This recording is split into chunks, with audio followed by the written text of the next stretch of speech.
Good morning. Welcome to the MEDEX Spokane graduation. My name is Terry Scott. I'm the program director. I'd like you to please stand and join me in welcoming Spokane Class 21.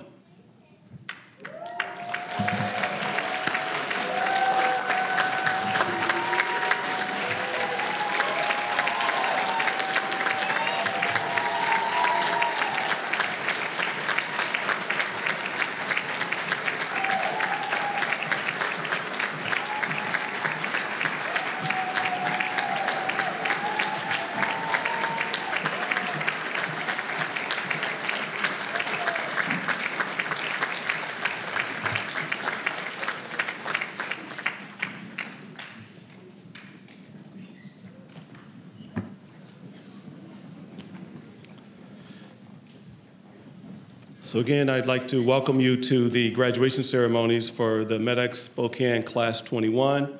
I'd like to briefly review the agenda for today and let you know the order of things. Before I do that, however, I'd just like to take a moment to congratulate the graduates and just say a few words to you as your program director. So you may remember it was just two, relatively short years. For you, it may be dog years, and it seems like it's been an eternity, but it was 2 years ago that I stood in front of you and on behalf of the faculty and staff, welcomed you to the MEDEX program and said that you should be proud of yourself for this big accomplishment, and that was getting in the program. Well, today, I'd like to say you should be proud of yourself for such an accomplishment of graduating from the MEDEX program. When Dr. Smith began this program 50 years ago, he had no idea, I'm sure, of the impact and the legacy of his choices. And today, I want to be one of the first to congratulate you on the accomplishment of being able to endure such a rigorous program and to make it to this day. So congratulations.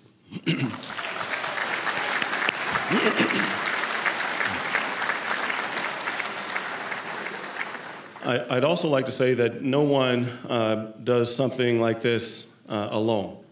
And to be able to accomplish such an endeavor requires the support of family and friends and others. So I would ask that the graduates please stand and turn and recognize and honor those in attendance who help support you on this endeavor, if you will.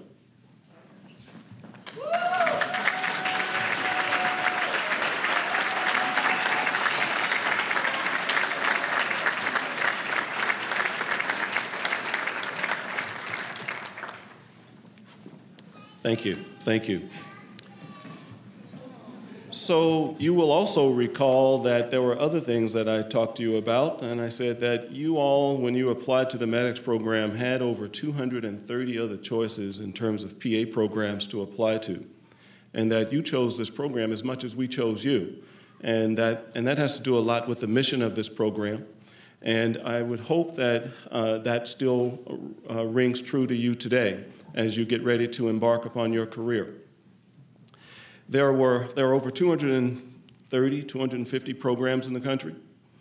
The MEDEX program is the second oldest PA program in the country. We are a program that works very hard to live up to the mission of our program of graduating highly qualified and competent individuals to go out and serve needy populations in our region.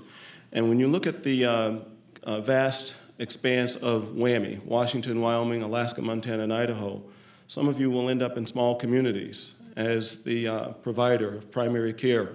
Some of you will end up in specialty practice. And we at MEDEX feel that all of this is important. And so I would hope that as you kind of reflect upon your last couple of years and you look at the future, recognize that today is the closing of one door and the opening of another, and that you have a wonderful career in front of you, and that there are individuals that are waiting on you in that clinical encounter in which you will have an impact. And that impact will oftentimes be life-saving and life-changing. So thank you for your endurance as you have made it to this day. So let me just briefly review the agenda. So we're going to have some welcome remarks from dignitaries. We've got a keynote speaker. We're going to hear from the students. They've chosen the student leaders will speak. We'll present some awards and then we'll have some awarding of certificates. And then we'll have the closing remarks. I will also say that while this is a formal graduation ceremony, one of the things we pride ourselves here at the MEDEX program at the University of Washington is to say that when your graduate steps up to this stage, don't be glued to your seat. Feel free to step to the center aisle here and take a picture of your graduate to catch that moment because as time passes and 20 years, think about yourself not just today, but think about yourself 20 years from now or 25 years from now, and this day will have even more importance. So that's the flow of things. One of the things the MEDEX program has 4 campuses, and this is our Spokane campus, and we're fortunate to have a dedicated group of talented faculty and staff. They're listed in your program. Michael Smith is the Spokane site director, and I'm going to bring him to the podium. He's going to introduce our speakers. So, Michael.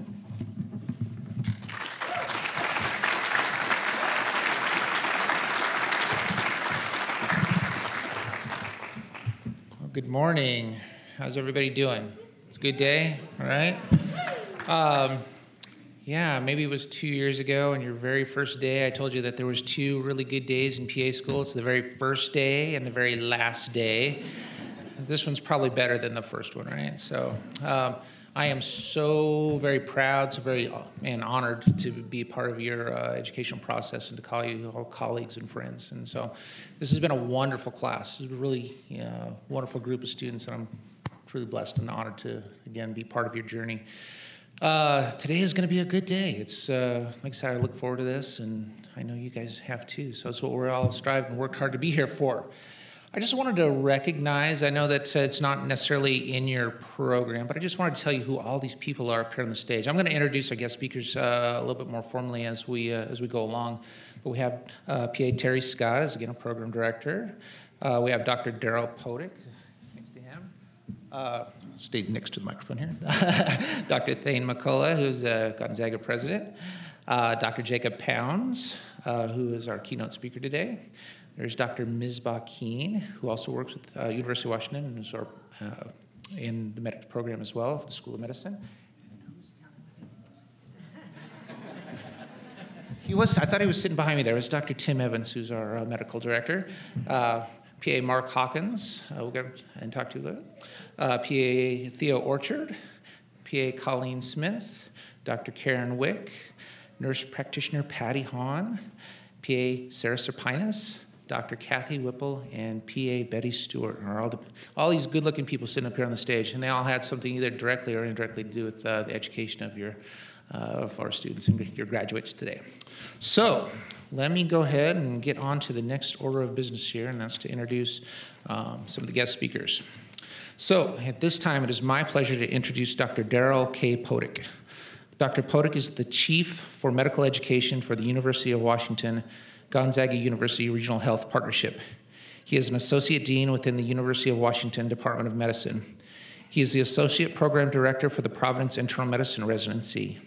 Dr. Podick is a graduate of the University of Southern California's Keck School of Medicine. He is an internist who specializes in geriatrics. Ladies and gentlemen, Dr. Podick.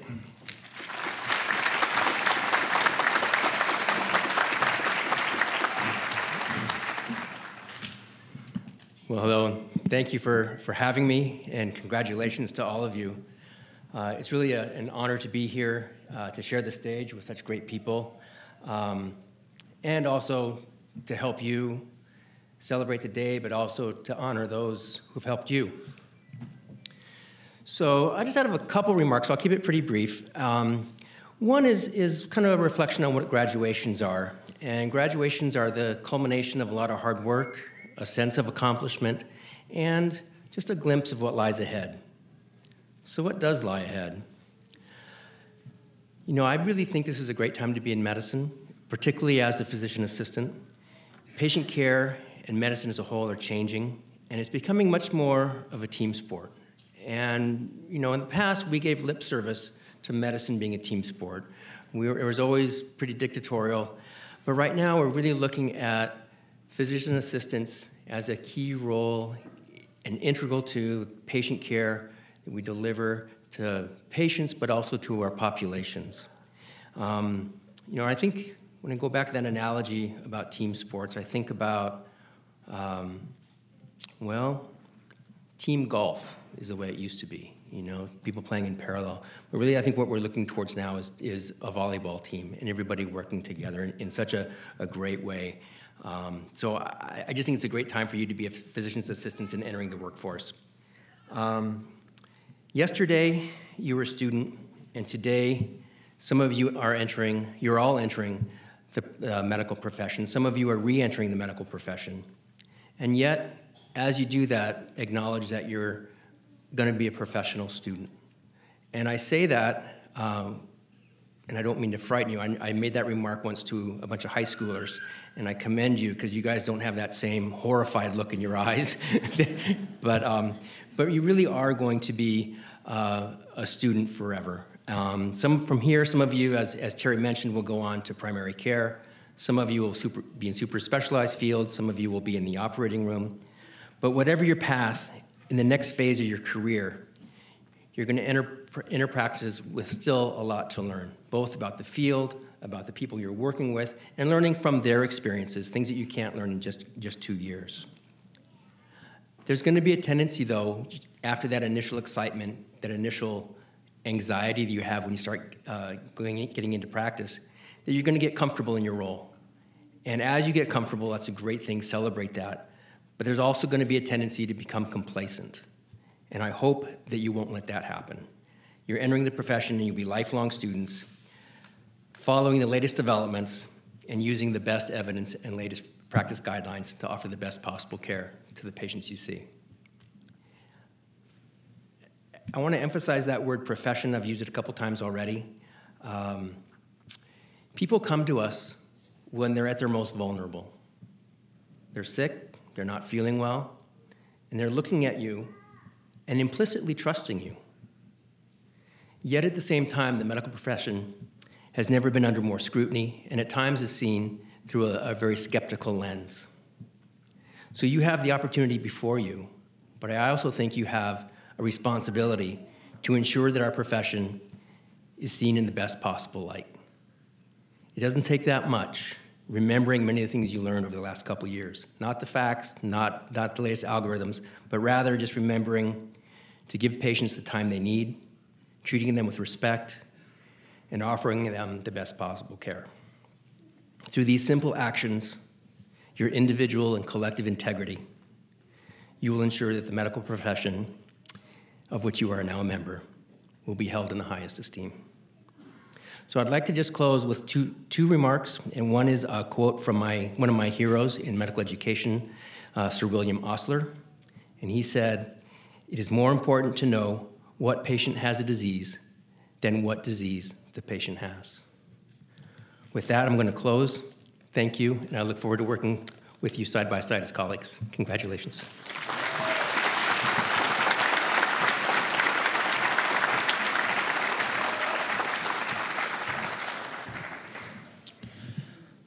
Next, it is an honor to introduce Dr. Thane McCullough, the president of Gonzaga University. Dr. McCullough is a graduate of Gonzaga University. He is also a graduate of Oxford University, where he was awarded a PhD in experimental social psychology. Dr. McCullough is the chair of the Northwest Commission on Colleges and the Universities, as well as the vice chair of the Association of Jesuit Colleges and Universities. Ladies and gentlemen, please welcome Dr. McCullough.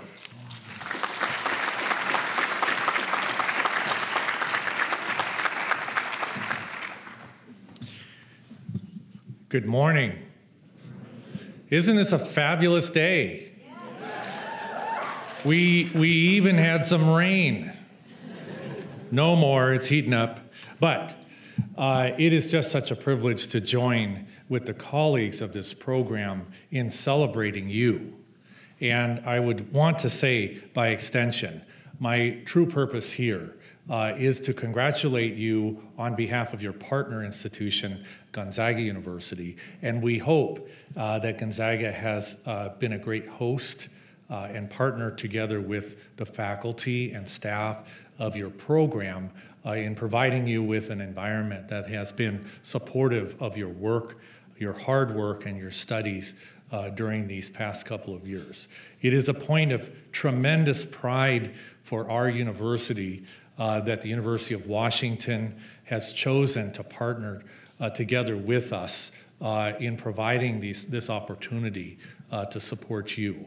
And so really on behalf of an entire university community that is kind of jealous and very humbled by the amount of brain power that's assembled here, and my mother would join them because she always wanted me to go into medicine. When I told her I was going to be in psychology, she was like, "Oh my gosh." Please know that I join with your faculty, with the director, with your colleagues, in celebrating what you've done, but also what you are about to do. Because although there is cynicism, and there's a lot of it, and there's criticism, and there's scrutiny, the truth of the matter is, as you well know, better than most, that the needs of our communities are profound. And the fact that you're willing to commit yourself to this work and that you've done such wonderful work in the process of preparing for it is a testament to your ability, but your commitment and your ethic and your awareness of how badly society and the communities that you will join and be rejoining need you. So again, we celebrate you this day on behalf of Gonzaga University. We join with our colleagues in congratulating each and every one of you and your families. Thank you.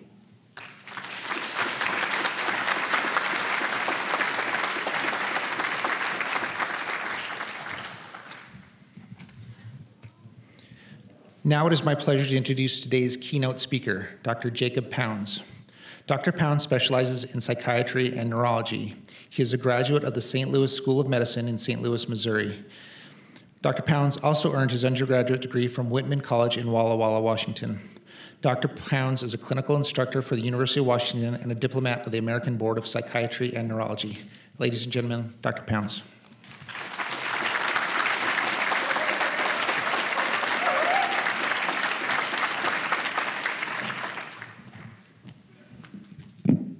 Well, thank you so much for having me here today.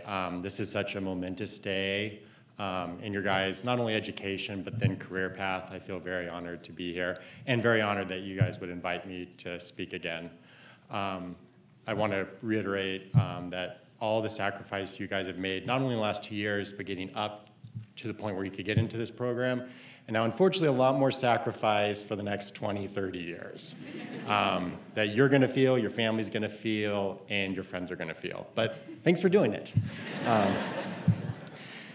So I also wanted to really thank you. I'm kind of sad that Dr. Podek's here because he's probably not going to want to hear this. But I love teaching you guys. I love teaching the med students too, but they're a little more focused on what's going to be on the test. And you guys are really engaged with like trying just to kind of understand what the concepts are. And I know you guys are going to be amazing clinicians because with how you soak things up, the questions you formulate, I have no concerns that patients are going to get amazing care from you. So, you know I like stories based on the few times I've talked to you. So I was recalling with my wife what we remembered from our commencement ceremony at St. Louis University. And the only things we remember are we were the first group of people in the brand new arena they put on campus, so that was a little bit distracting. And then we had rows of students, not just one row, and our close friend and another close friend were sitting directly in front of us, and the one friend could not stop snickering the entire time. And we're like, what's going on? And he held up our other friend's hand who had a wedding ring on it because he had secretly married another classmate the day before without anyone knowing. So if anyone married another classmate in the last couple days, congratulations. But that's all I remember from my commencement, so I will also be brief as well.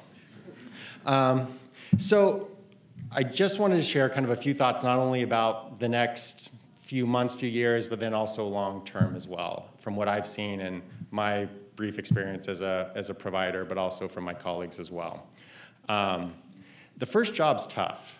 And it's tough for the first few years because now you're out on your own, you're expected to make decisions without the umbrella of great faculty members or preceptors.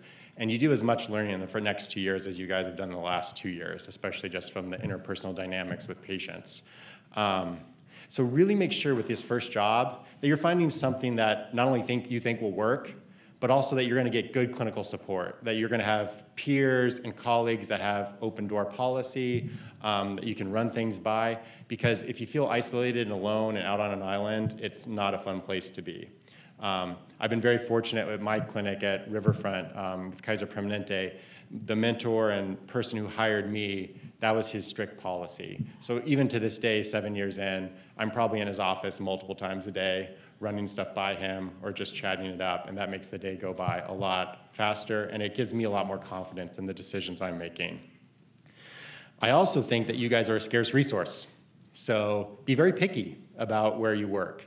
I know, again, maybe Kaiser doesn't want me sharing this, but I'm on the recruiting trail for psychiatry, but I hear it from family medicine too. They can't find people. So if you guys know that you're a scarce resource, don't settle for something that you don't feel is a good fit for you, because there's so many opportunities out there. And partly I say this is because one of the greatest things facing providers right now is burnout.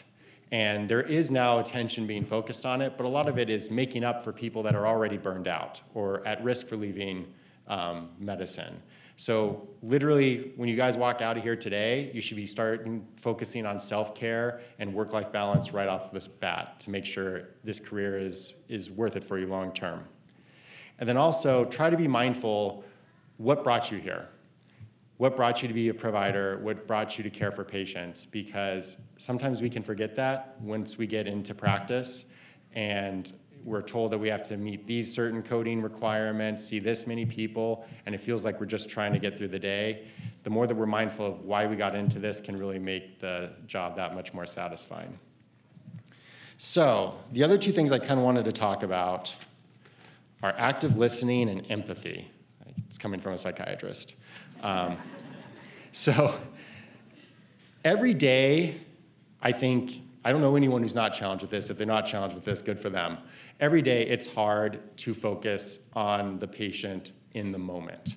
There are so many things going around us, no matter what environment or clinical setting you're in, whether it's a lab value you're waiting back for, an uncertain diagnosis, you're running behind 30 minutes and patients are getting angry. It's hard to turn those distractions off so that you can sit there with the patient. But my goal for myself, and I would say my recommendation for you guys, is the moment that curtain closes or the door shuts, the focus is just on what that person's saying. And you'd be surprised, not only will the patients feel better about their clinical interaction with you and feel more satisfied, you will actually get more satisfaction too, because you're drowning out those things that are leading to anxiety and worry, and you're probably actually more efficient by doing that. There's a lot of noise right now, even compared to when I graduated 11 years ago. We have Dr. Google, that's, patients are searching and saying, I have these symptoms, so I obviously have multiple sclerosis, or I need this treatment. And you guys know a Google search cannot make up for clinical wisdom and clinical judgment, but patients don't really understand that. So in the age where it's really cool that we have up-to-date, at our fingertips on our phone, patients also have similar resources that they can access too. So a lot of times we're spending extra time trying to educate people or talk them away from their worst fears. We also have social media. So between Yelp, Facebook, you're gonna have patients coming in who have looked you up, know exactly what reviews you have, know maybe even your prescribing style, but also you get people now asking for certain supplements, certain things that you're not probably comfortable with, or even for me, I don't even know about, but they get this information from Facebook and take it at face value. As you head into your jobs, there's more and more focus on patient satisfaction through surveys. Kaiser Permanente has Press Ganey, which is a big one. It's rough because a lot of us have at least part of our compensation tied to patient satisfaction, And even though sometimes saying no to the patient is the best thing, that can lead to dissatisfied patients, bad reviews, and then worry about, are we going to be compensated? Are we going to be able to keep our job? And then the thing that's long-standing is productivity. Organizations like to bring you in with a base for a couple years and then productivity after that. That's rough too, to not focus on, okay, I need to see this many patients, or I need to upcharge or code for this many things just to get by and make the money I made last year. That's a huge pressure on you guys. And then uniquely right now, we have the controlled med crisis and pendulum swinging back to a way where you guys are gonna have the responsibility to take people off these opiates that they're not happy about, or benzodiazepines that other providers way before you started on, and now you have to, unfortunately, clean it up and take the brunt of the patient dissatisfaction and affect. And then empathy. That's another hard thing to kind of keep going all during your clinic day or all during your shift, because no matter what, we're gonna get burned a time or two, probably in the first year, where someone comes in, you really feel heartfelt for them, and then you find out they probably had some alternative gain, whether it's financial, time off work, controlled medications. The problem is we have to learn from those experiences, but they can't let it define our next 100 interactions with new patients, because if we do that, then we lose that empathy, we're assuming the worst in people, and that just, again, leads to that job dissatisfaction and burnout. You guys may not know this, but again, the day you walk out here, you're a supportive psychotherapist. The skills that you've learned with active listening, validation, and reflection makes it so you can provide therapy to people. You're gonna see people that maybe you've seen a couple times that are gonna share more with you than probably they're willing to share with anyone, including their spouse or family. And that's a very big privilege, but also burden to have. So the more that you can kind of stay centered, mindful, that these people are trusting on you just based on the provider-patient relationship is a very powerful thing. And the last thing I wanted to talk about is psychiatry and as being dinosaurs. So when they asked me to give this talk, they said, well, how do physician assistants fit into psychiatry? And I was like, they don't. Because no one's actually really used it. We have nurse practitioners that work some within organizations, but also independent practice, but psychiatry's never actually looked at it. And I think part of that is, I think there's many people that go into psychiatry that are really focused on a certain aspect of the job or quality of life and not actually thinking about team-based care or community-based care. We, as mental health providers, have a significant shortage. We cannot hire enough therapists, prescribers, to get anywhere near the amount of people that need to be seen. And 80 to 85% of antidepressant starts are actually started in primary care. Psychiatry, I graduated with a class of 20 people. I was counting last night.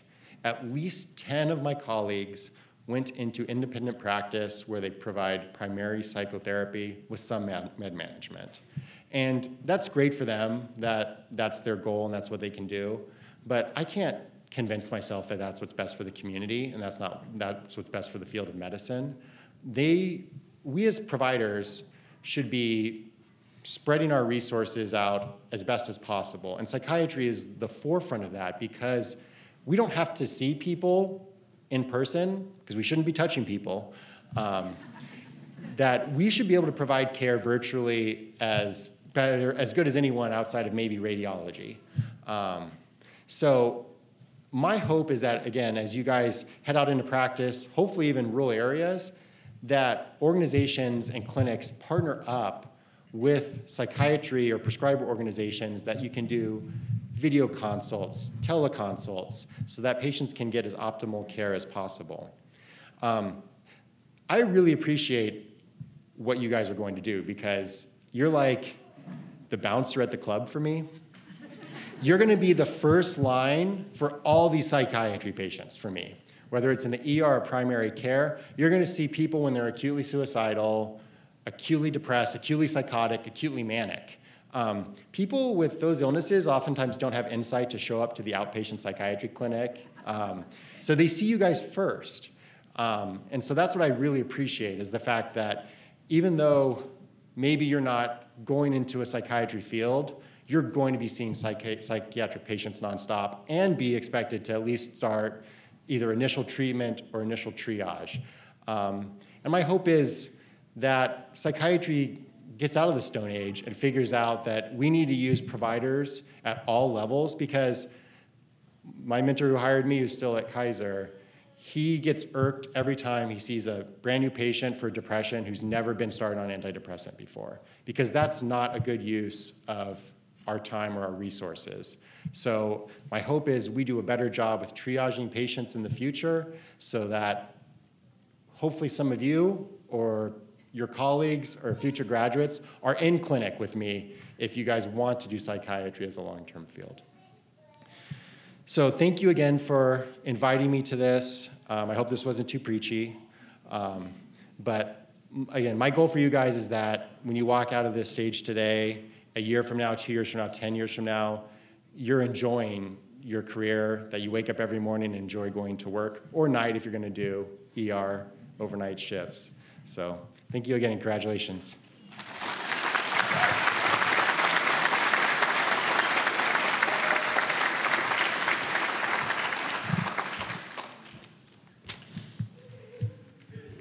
All right. So at this time, I would like to introduce Spokane Class 21 President Jessica Mickelson.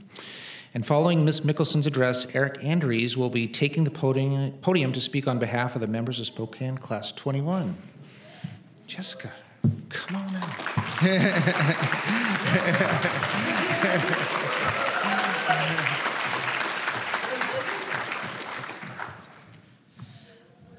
Hello, I'm Jessica Mickelson, the class president for Spokane Class 21 here at Medics.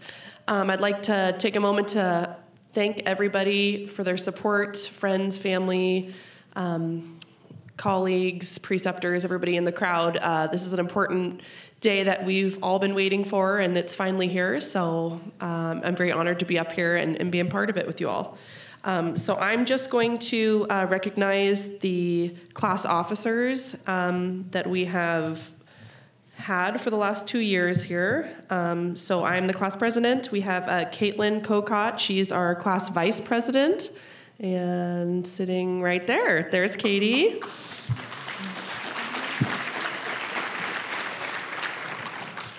Brooke Grandstrom has been our class secretary. Nicholas Ritchie, treasurer.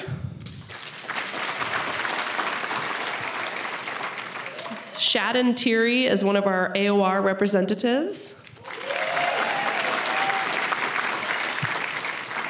Albert Durachke, the other AOR representative. Christina Goodman, our WAPA representative. David Hansen, Student Diversity Committee representative. Tara Reese, our Director of Community Outreach. Juana Ivan, class historian. She put together the slideshow you guys were all watching this morning. Madison McDonald, Social Director. And additionally, Eric Andrews is our Spokane County Medical Society student representative. So I'll keep it brief.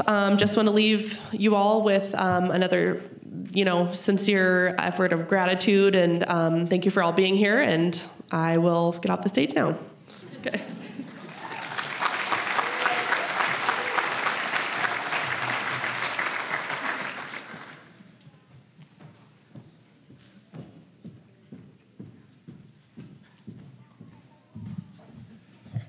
Good morning, everybody, and thank you for joining us on this special day. And a special thank you to those who traveled from a distance to celebrate with us here in Spokane, Washington. Aloha. My name is Eric Andrews, and I was chosen to speak on behalf of Spokane Class 21. So if you bear with me for the next few minutes, I'll try my best to avoid typical graduation speech cliches or trite platitudes, and impart with you the journey these fine individuals have taken to be here today. Before starting this program, we all came from a wide array of medical backgrounds, including nurses, EMTs, paramedics, physical therapists, athletic trainers, phlebotomists, laboratory, pharmacy, and radiology technicians, just to name a few. While we all came from differing backgrounds, our reasons for pursuing the career of physician assistant were indistinguishable from each other. We sought to know more, to do more, and to help more. It was this desire to have a greater impact on our patients and help our fellow man that provided the basis for which all our education and training was built upon. So guys, do you remember what you were doing 3 years ago? I know it seems like a lifetime ago, but think back. Frantically submitting applications, getting that work experience, maybe taking a few extra college classes. Remember interview day? Sweaty palms, shaky hands, and holding a smile all day like you had just developed a bad case of tetanus. Do you remember getting your acceptance phone call? Raise your hand if you danced around your kitchen and cried like you had just watched the first 10 minutes of the movie Up. Oh, good, not just me. Perfect. Do you remember what it took to get here today? Giving up your spare time with friends and family, neglecting your social life, tightening your budget, spending your days in class and your nights reviewing notes, going to clinic every day and telling your patients to maintain a healthy diet and exercise while simultaneously neglecting yours and finding yourself outside a Taco Bell drive-thru for the third time in a week. Thousands of hours of studying, hundreds of cups of coffee, dozens of exams, and maybe the occasional panic attack here and there. And all of that culminating in one single exam that challenges you to demonstrate the extent of your knowledge and regurgitate every fact and minute detail you've absorbed over that time. But then what? Wipe your hands clean, relax, and tell yourself, well, that's it. I know it all, I'm done. I'm probably good for the next 40-ish years. No, that's not the mentality of anyone in this room. I've heard that some want to become involved in legislation, some who want to teach the next generation of PAs, and others who want to give back and provide care to medically underserved communities. And we don't have to perform some grand gesture in order to see the effect of our actions. You can start with your friends and family. Tell them how much you love them. Encourage them to follow their aspirations the way they encouraged and supported you. Then continue with your coworkers and peers. Treat them with respect, understand their struggles, and take solace in your victories as a team rather than your individual shortcomings. Then continue with your patients. Hold a hand, listen more attentively, and treat them with true compassion during their difficult times. These small actions, one after another, will continue to propagate and grow and change the lives of those around you for the better.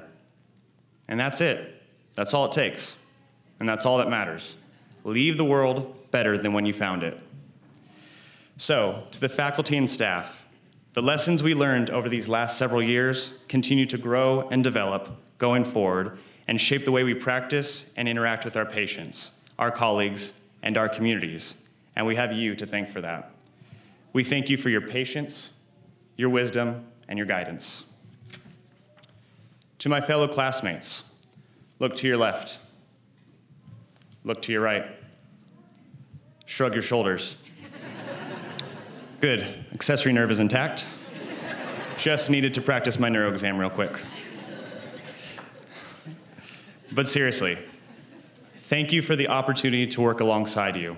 You are also incredibly smart, compassionate, and capable, and I have no doubt that you will all accomplish great things and represent this profession with great distinction.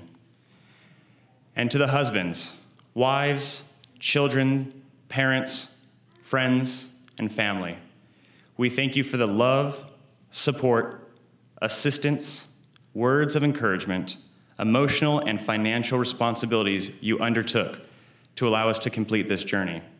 It would be a massive understatement to say we couldn't have done it without you. And on behalf of MEDEX and Spokane Class 21, we thank you from the bottom of our hearts.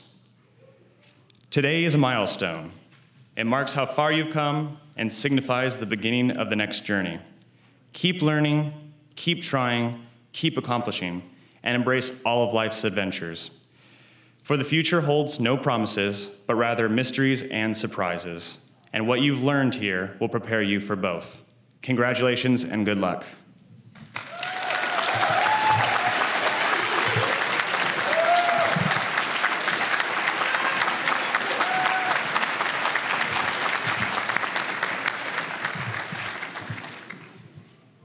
All right, it looks like everybody's smiling. Okay, frown, stick out your tongue. No, I'm just, thought we were continuing the neuro exam. Never mind. All right. For those of you who have been following along in your programs, there is one slight change here. It says Pat Grimm, PA Pat Grimm is supposed to do the recognition of military service.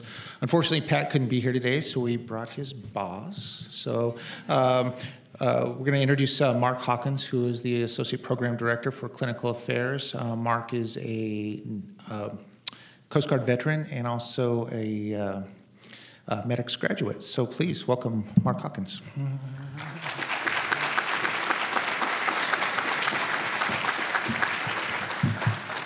Good morning. That was a pleasant introduction. I am proud to be a PA. I am proud to be a MEDEX grad, and I'm proud to be a veteran of this great country. Go Coast Guard.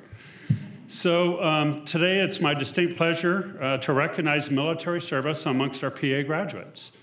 But before we do that, for those in the audience primarily, let me indulge you with a brief historical perspective that's pertinent to our graduation today. In the mid-1960s, physician shortages and uneven distribution of primary care doctors were creating an enormous strain on the nation's healthcare delivery system.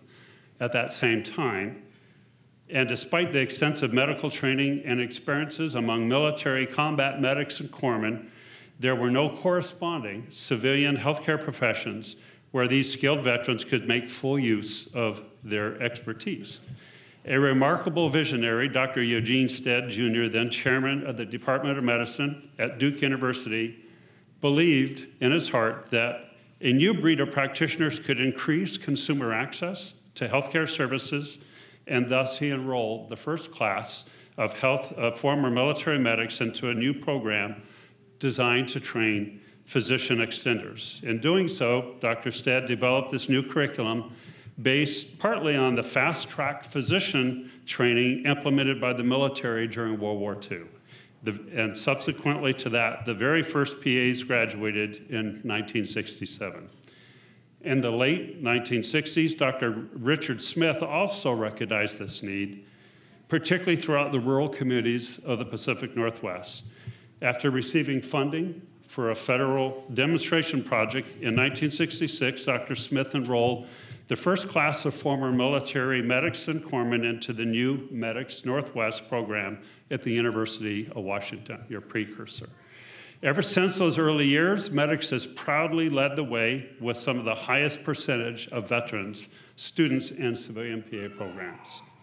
As you see, military veterans have provided a rich tradition and innumerable contributions, not only to our nation, but to the PA profession. So it is with great honor today that I recognize military service amongst our current graduates, faculty, staff, and those in the audience. As I call out your name, would the following military veterans amongst MEDEX Spokane Class 21 please stand and remain standing to be recognized for your service? Christina Black, United States Army. And Robert Carpenter, United States Army.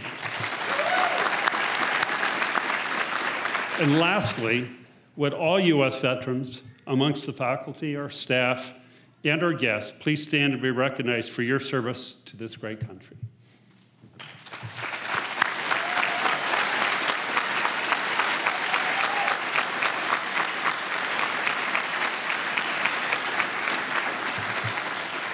Thank you very much.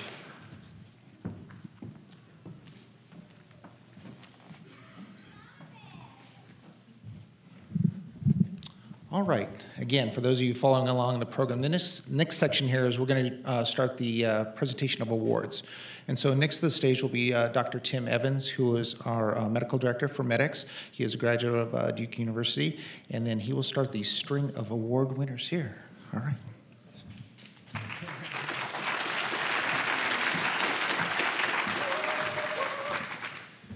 Actually, I'm not a graduate of Duke University. I was a little baby intern and resident at Duke University.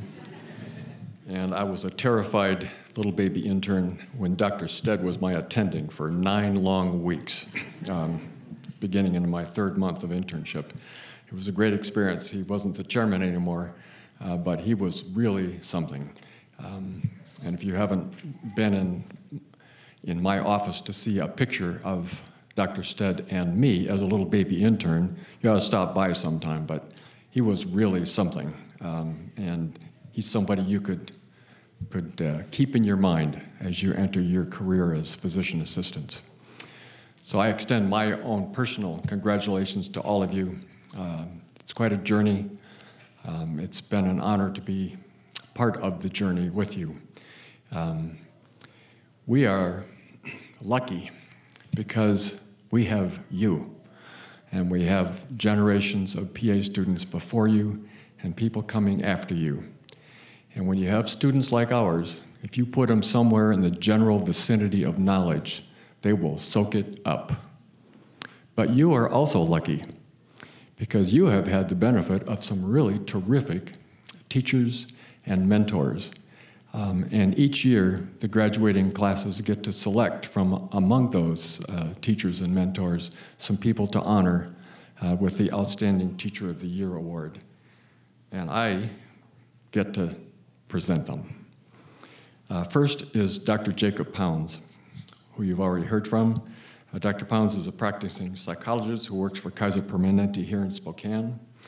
He teaches in the behavioral medicine course. Topics are personality disorders, difficult patients, not difficult students, but difficult patients.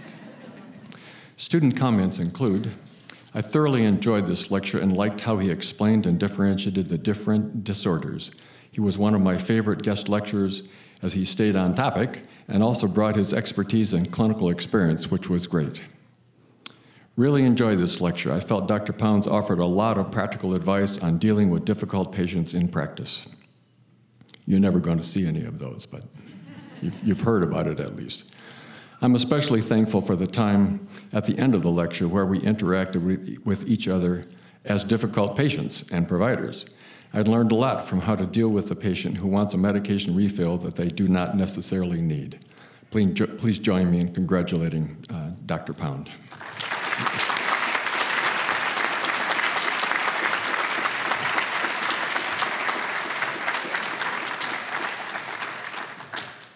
Congratulations.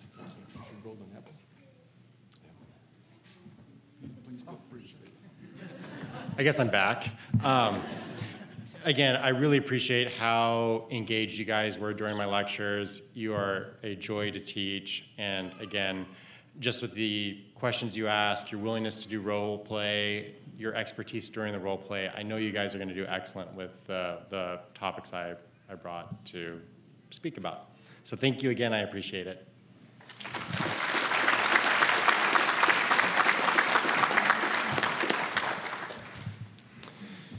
Next is Dr. Nicole Perea, PharmD.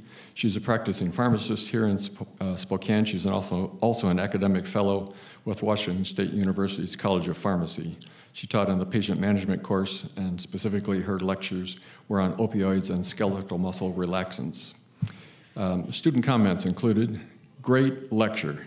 Nicole is very knowledgeable and engaging with case studies and questions throughout the PowerPoint. Great personal clinical experience stories as well. Fantastic. She kept the lecture moving, great to listen to, very knowledgeable, and made the subject applicable to what we are studying. Dr. Perea is a great lecturer, and I get a lot out of her lectures. I love how she makes us laugh and is so well versed on what she's lecturing about. Please join me in congratulating Dr. Perea.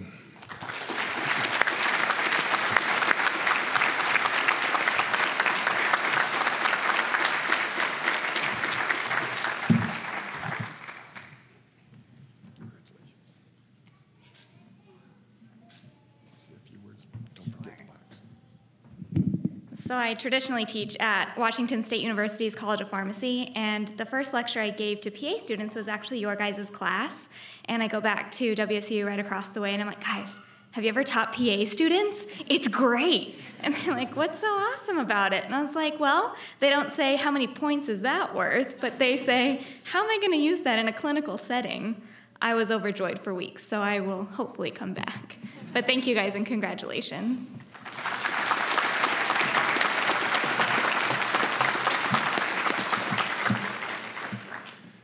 I think our third recipient is not able to be in attendance today, probably because he's an ER doc, and so he's in the ER.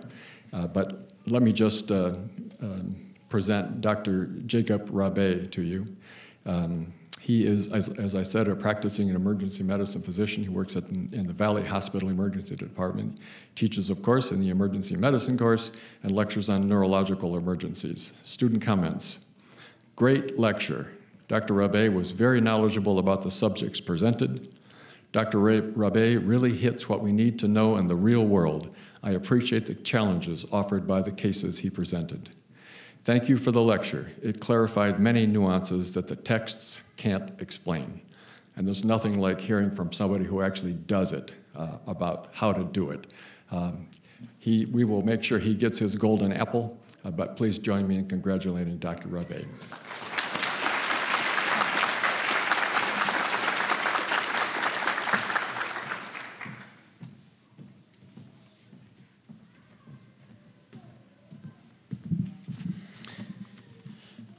Okay, so this past year, so we've heard a lot about the first year of PA school. The second year of PA school is a little bit of a different story. And it is, rather than faculty sitting up here on the stage who are getting a salary and who are dedicated to PA education in that way, there's an entire team of individuals who are volunteering their time on a daily basis to take our students. And very rarely do they hear thank you. I would like all of our preceptors in the audience to please stand up, and our students to please give them a round of applause and thank them for their service.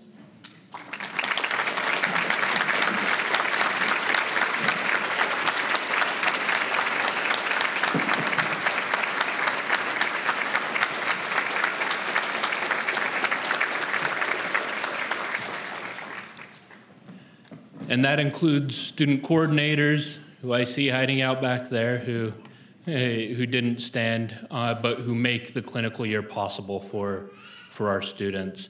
These individuals give selflessly and are integral to the training of our students. And the vast majority, well, you saw only a few of them are here. They have responsibilities in clinic elsewhere, taking care of patients. So today we wanted to recognize all of them, and one team in particular who has stood out from that group, who has taken students for a few short years, and yet has shaped the education of many of our students. So the team at Multicare Rockwood Heart and Vascular Center, now the Pulse Heart Institute, they are, the team is made up of Dr. Hassan Tarani, Dr. John Boyam, and PAs Tori Vale and Ted Brandstetter. They give our students an opportunity to learn surgery in a cardiothoracic center, which most PA students typically don't get that opportunity. Most programs focus on a general surgery experience.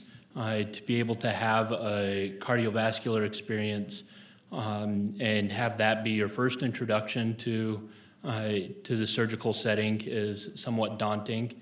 The vast majority of the evaluations I have read about these individuals and about the rotations done with them is that people had a lot of apprehension going into these rotations and had no interest in surgery or were scared to death and came out loving it and considering surgery as a career. This team has, since 2014, has taken 38 students, which totals out to over 6,000 hours of volunteer time. So I see Tori Vale here today, and please recognize Tori as he comes up to accept this on behalf of the team. Come on up, Tori.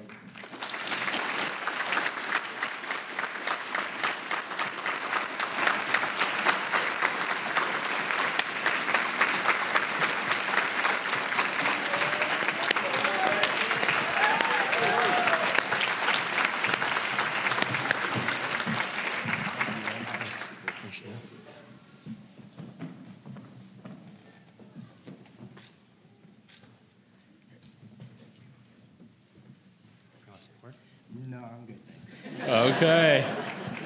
Thank you for your time, Tori.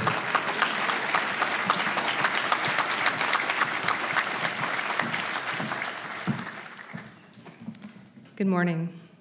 I have the pleasure of introducing the first student award this morning, which is the John Coombs Leadership Award. Dr. Coombs was the Associate Dean for Regional Affairs and Rural Health in the School of Medicine and had a long record of promoting the PA profession.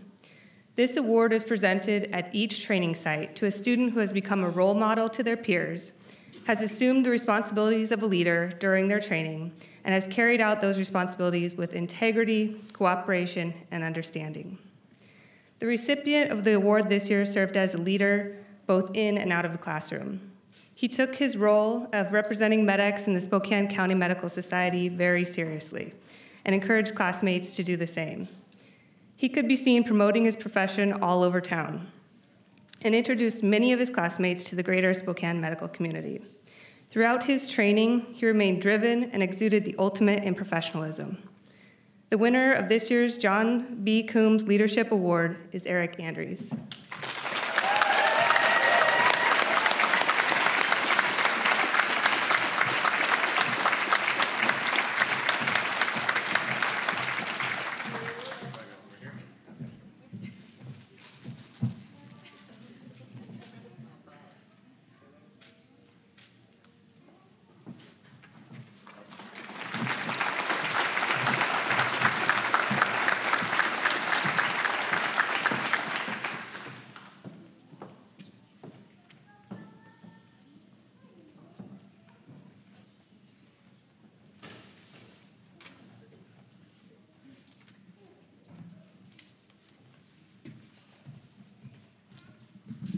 Me again already.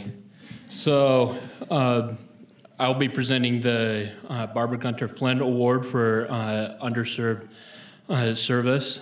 This award is given to students who are recognized for exceptional achievement in the care of, improved access for, or promotion of public awareness of the needs of the medically underserved.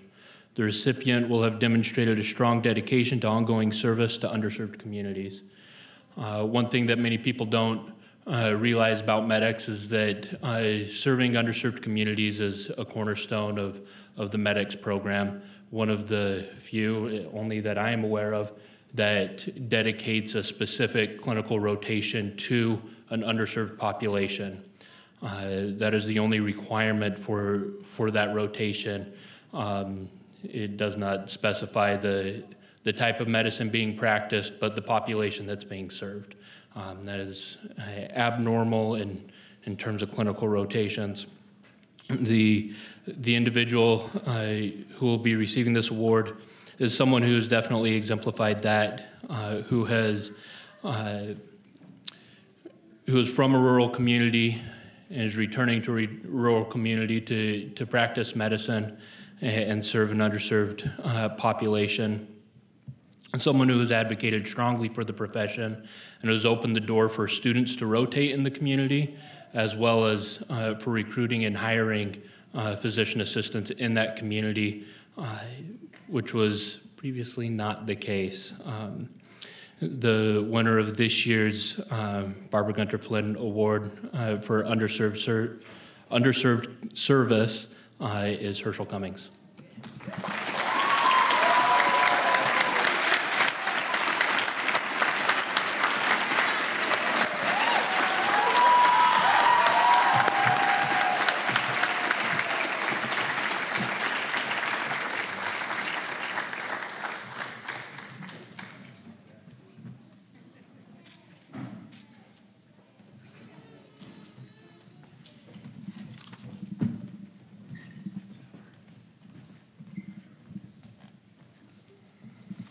Good morning. I'm Karen Wick. I'm the Medics Director of Research and Graduate Programs, and I read a lot of student papers, and it is my privilege to announce the Writing Award for Spokane. This award recognizes a student at each of the 4 campuses for demonstrating skills and creativity in the assigned papers across the 2 years.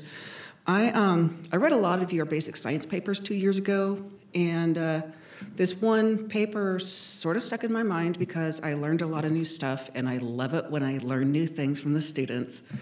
And it turns out the rest of the faculty agreed with me over the last 2 years, right up through and including the capstone paper, which recognized our brothers and sisters who respond to accidents and emergencies and how that impacts them personally. And for skill and creativity and compassion, the Writing Award goes to Rhiannon Evans.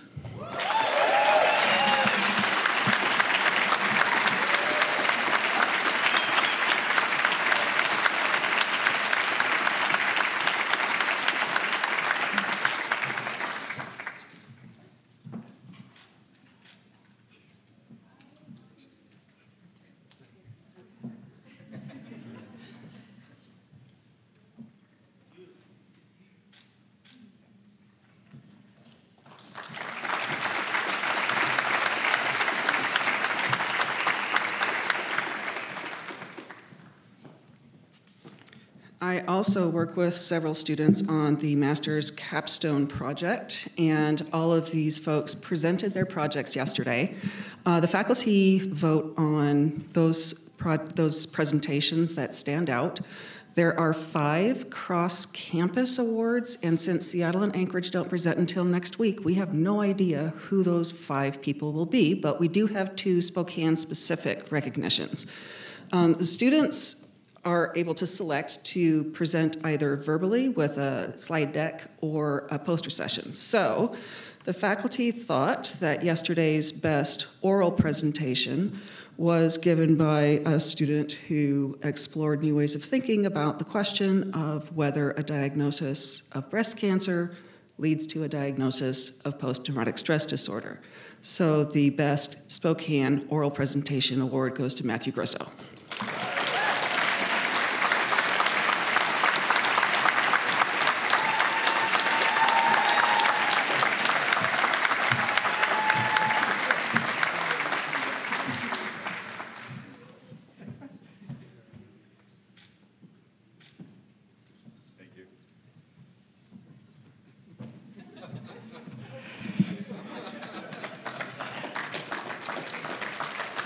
And then the poster presentation, if anybody thinks that's just putting something up on a wall and you're done, that's not true.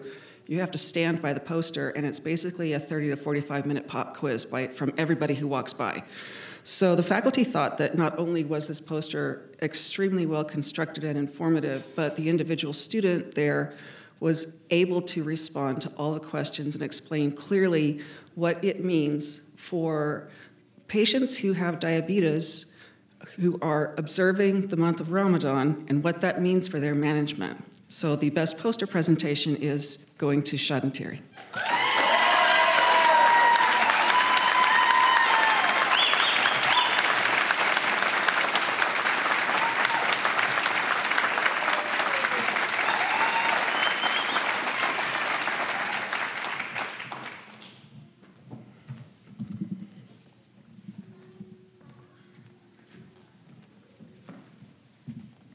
Good morning. I'm honored to present the Spirit of Medics Award. The recipient of the Spirit of Medics Award is selected by the staff and the faculty at each of the 4 Medics campuses and recognizes a student who has dedicated themselves to their goal of becoming a physician assistant, shown compassion and sensitivity to others, maintained their sense of humor, and persevered in the face of adversity. Has a positive attitude and is also an ambassador to the program. Let me tell you just a little bit about this year's award winner. During the didactic year, I had the pleasure of interacting with this individual both in the classroom and in workshop settings. The student always had and was willing to contribute to the discussions or group activities and quickly emerged as a class leader. As stressful as PA school can be at times, they were able to keep things light, offering just the right amount of humor at just the right time. Most importantly, they could laugh at themselves and not take things too seriously or themselves too personally. This student truly had an attitude of gratitude. Many times they expressed to me how happy they were to be in the program and were generally enthusiastic about becoming a PA. During their clinical year, they were grateful for the valuable experiences they gained working alongside preceptors in various clinical settings. During one of their rotations, they were asked to become a liaison between that facility and the local medical education programs to establish a working relationship and increase the availability of clinical rotations with that facility. As you can see, the student has been and will continue to be a strong ambassador for the Medics PA program, as well as the PA profession in general. I'm honored to present Spokane Class 21 Medics Spirit of Medics Award to Mr. Matt Grizzo.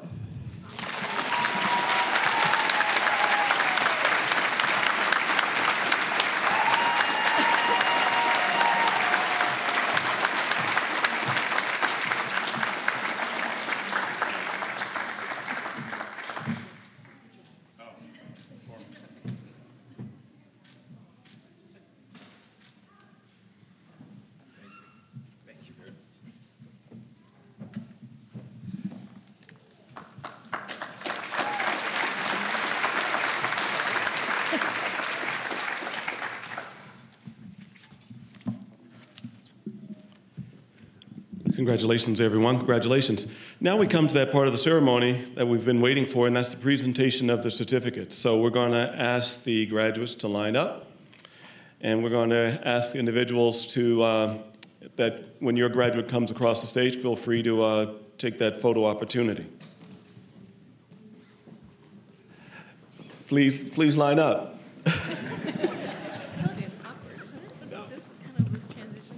I was like, okay, did I get it right this time? Yes, you did.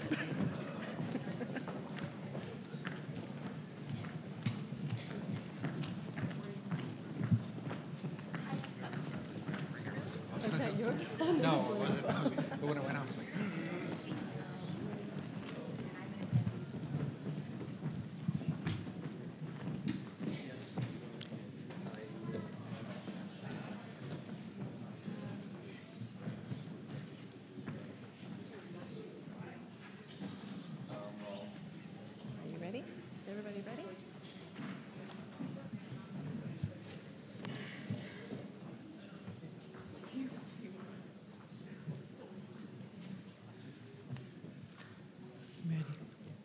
The first student is Joel Christopher Aiken.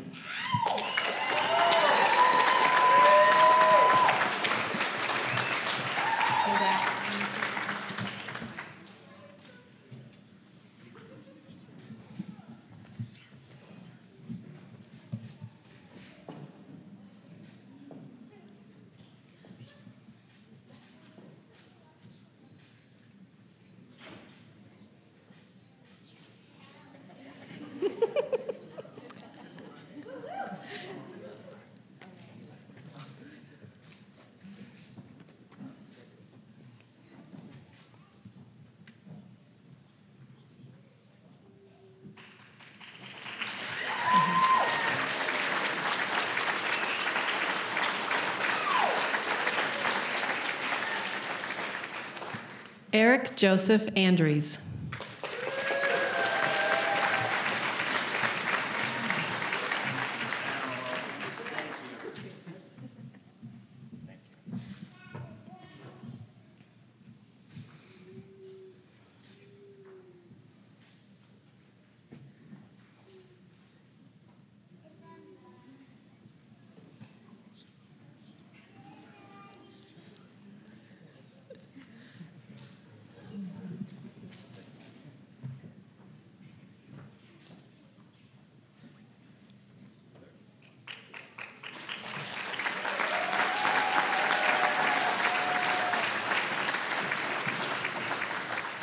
Jessica Lil Andries.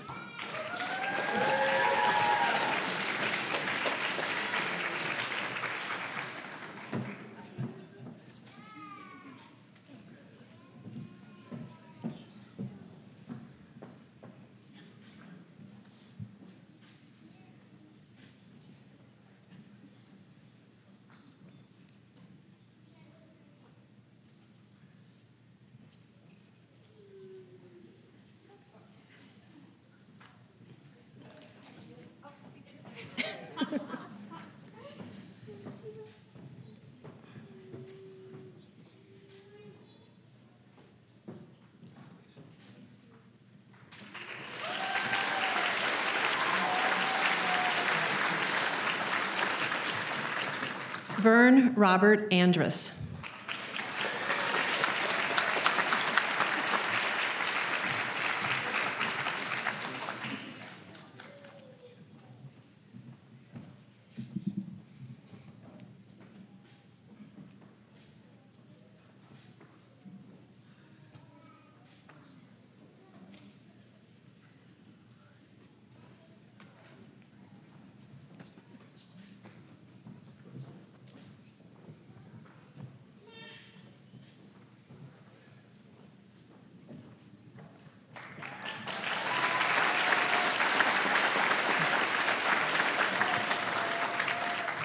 Christina Black.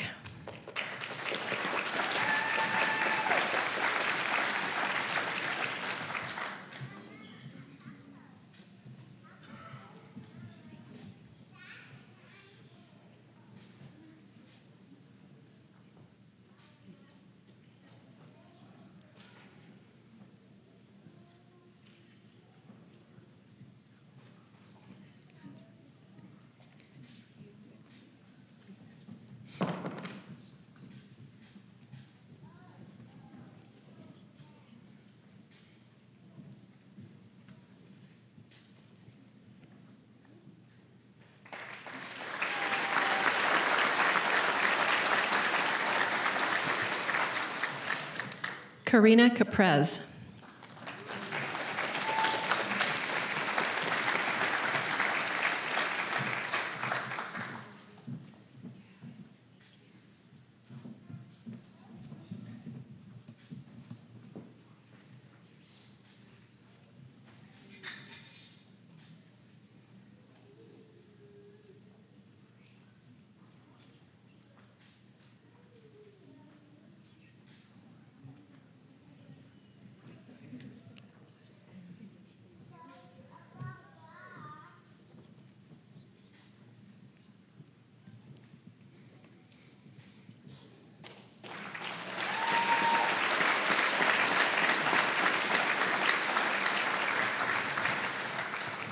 Robert Carpenter.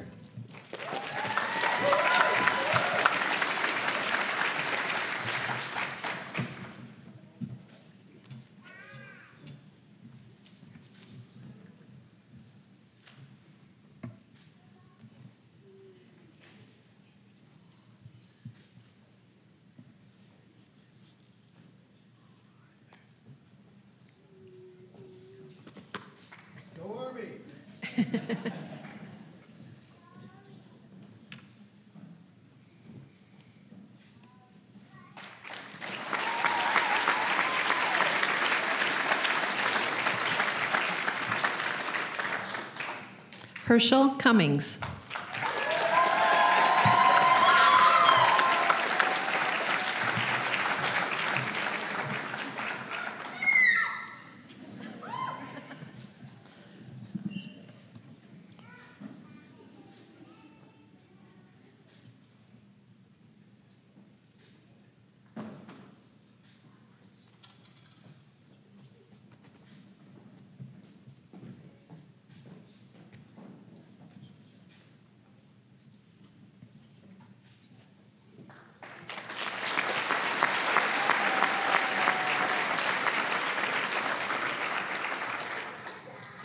Albert Aquinas Darachi.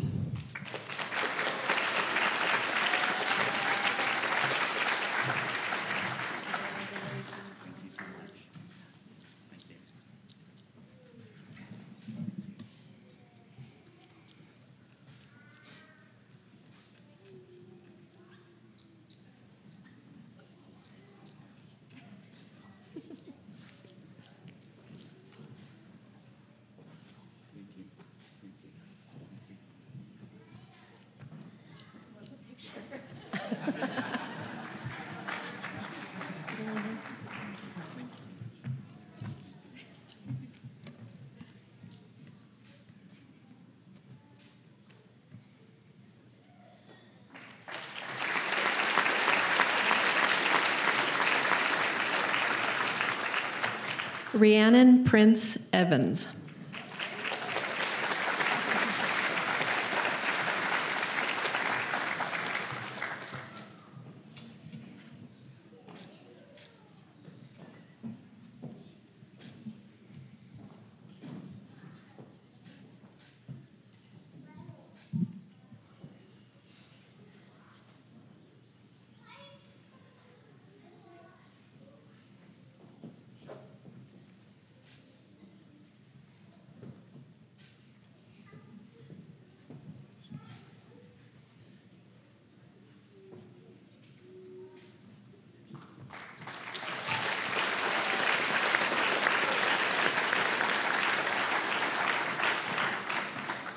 Russell Evans.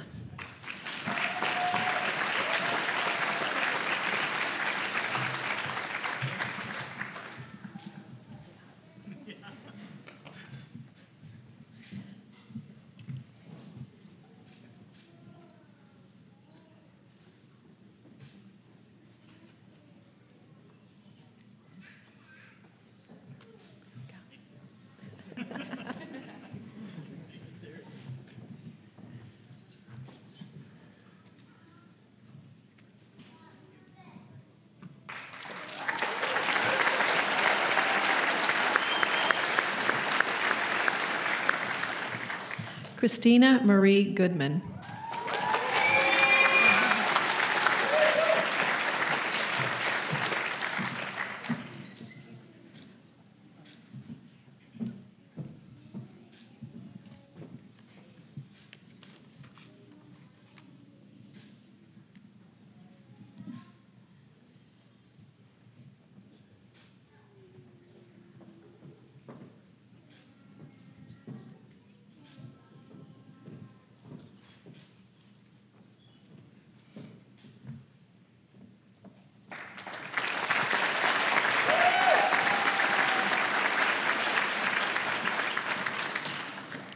Jason William Gorsegner.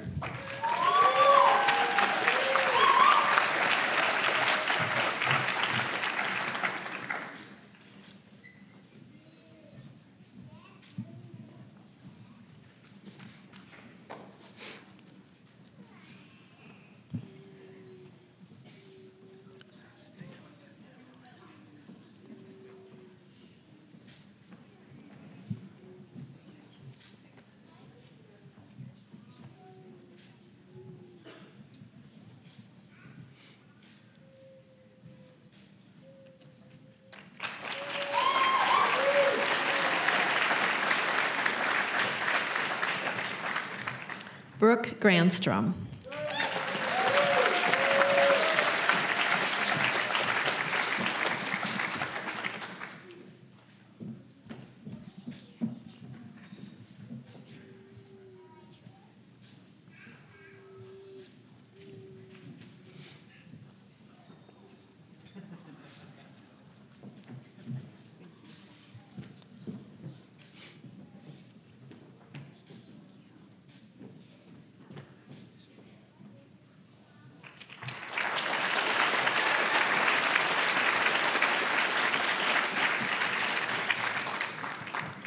Kyle Gray.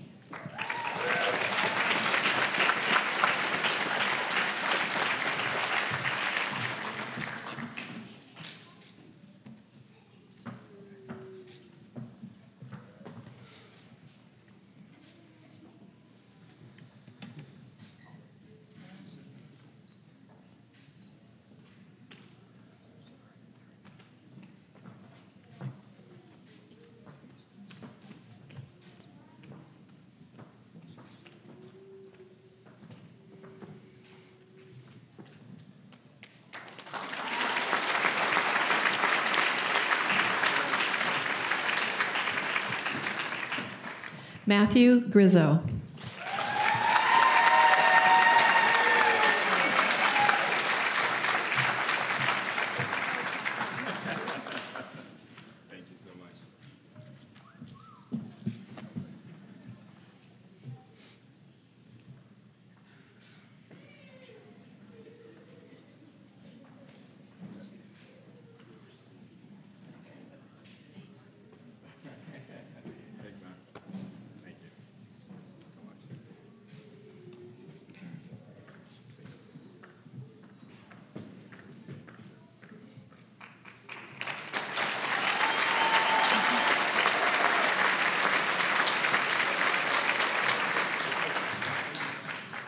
David Hansen.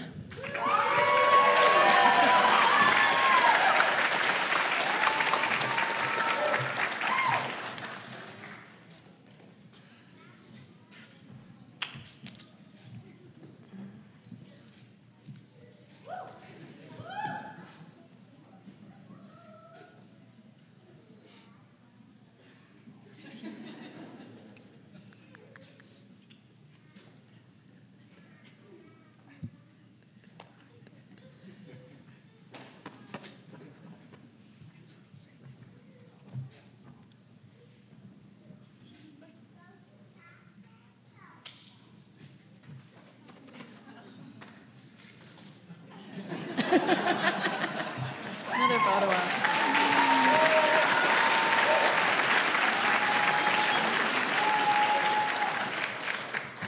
Juana Ivan.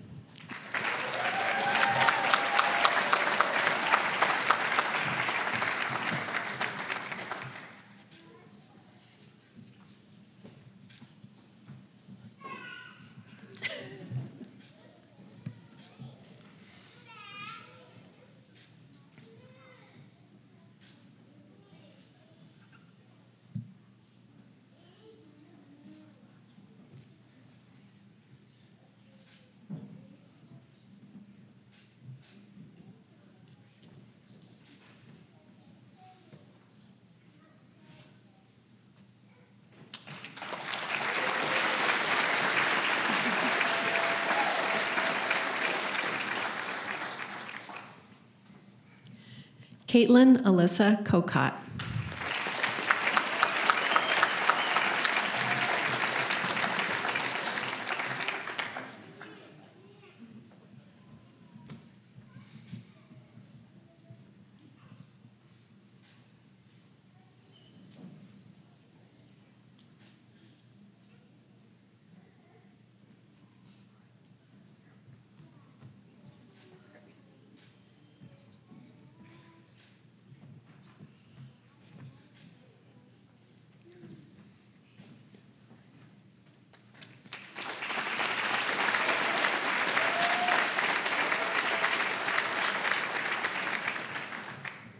Madison Marie McDonald.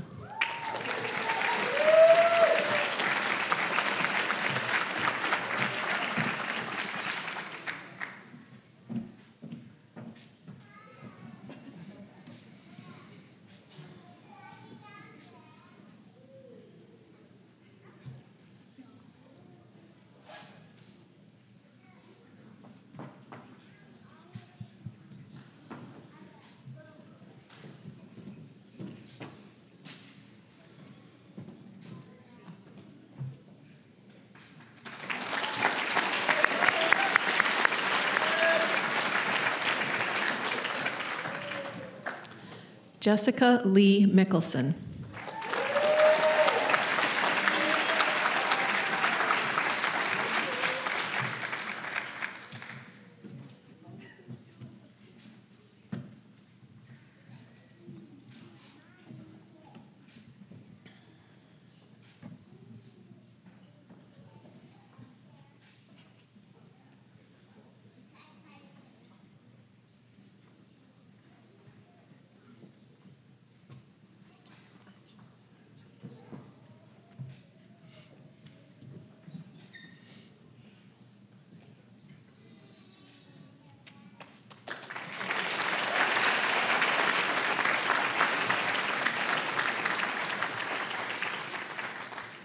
Jessica Radke Sneed.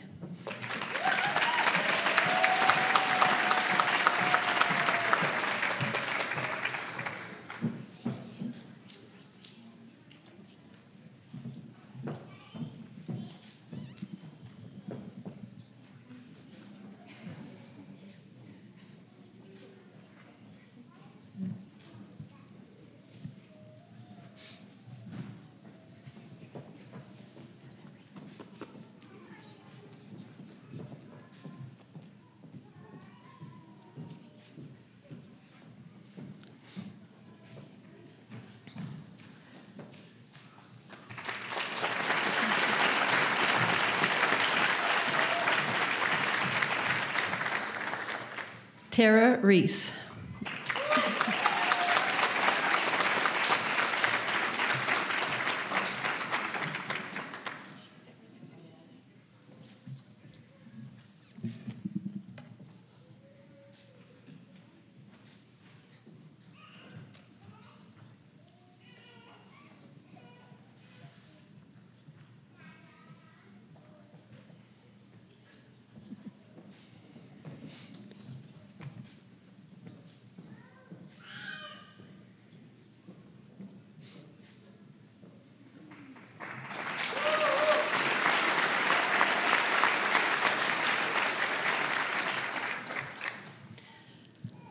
Nicholas Remington Ritchie.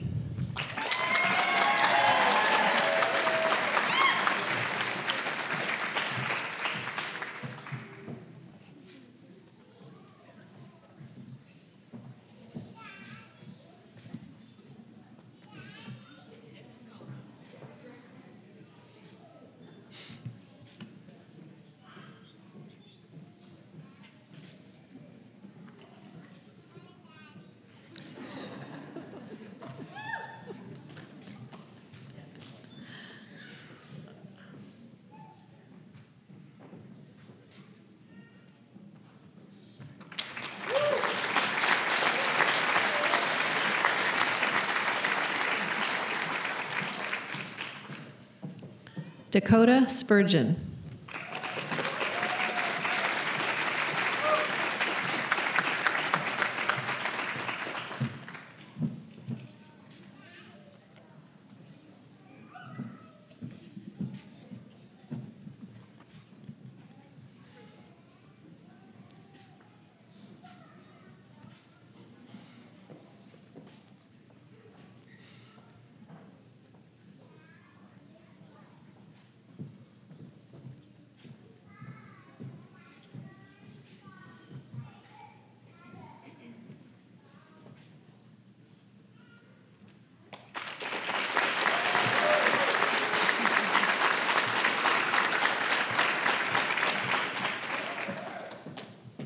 Eric Svensson.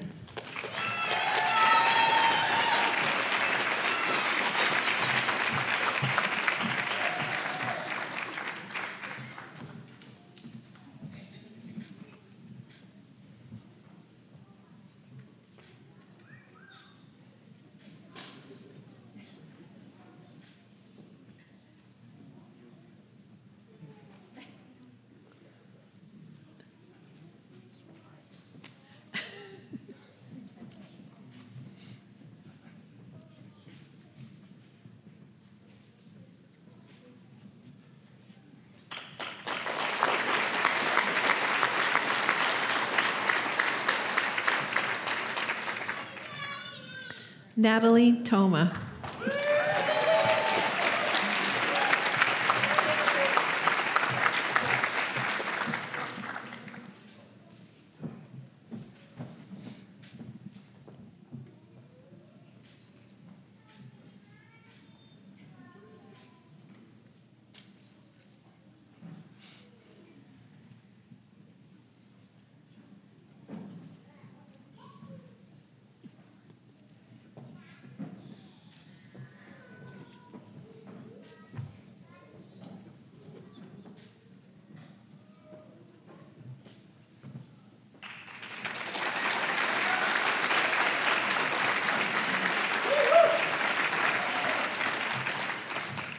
Tanya Timofeyev.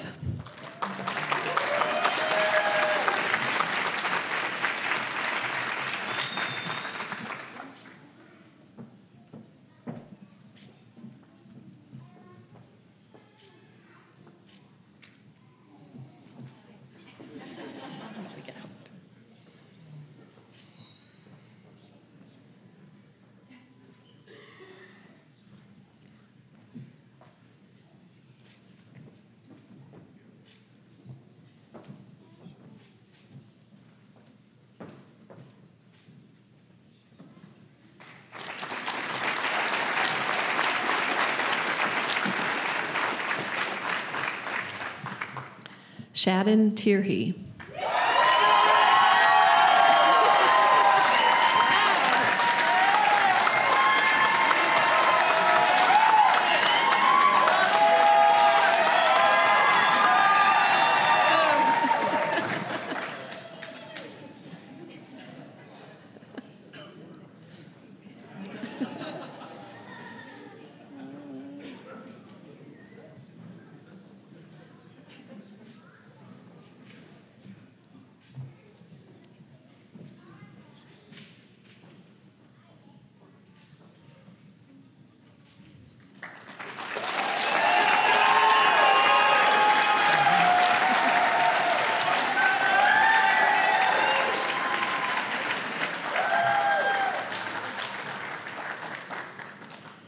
Matthew Yap.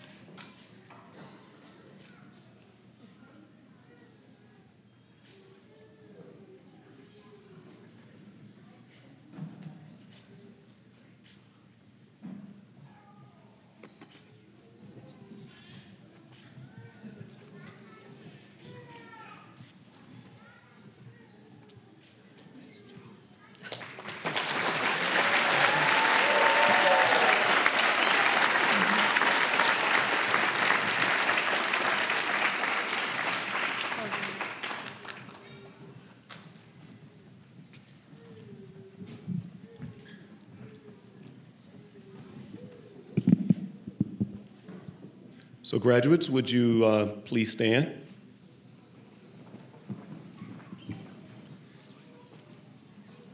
It is my distinct honor and privilege to present the graduating class of Spokane, Class 21. Congratulations.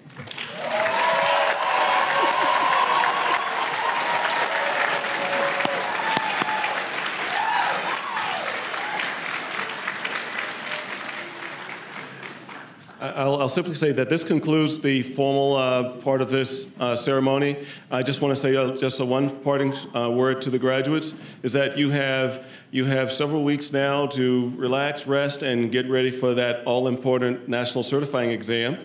I would be remiss from the clinical office if I didn't say to you that as you get out and embark on your career, please remember your program and precept upcoming PA students, if you will.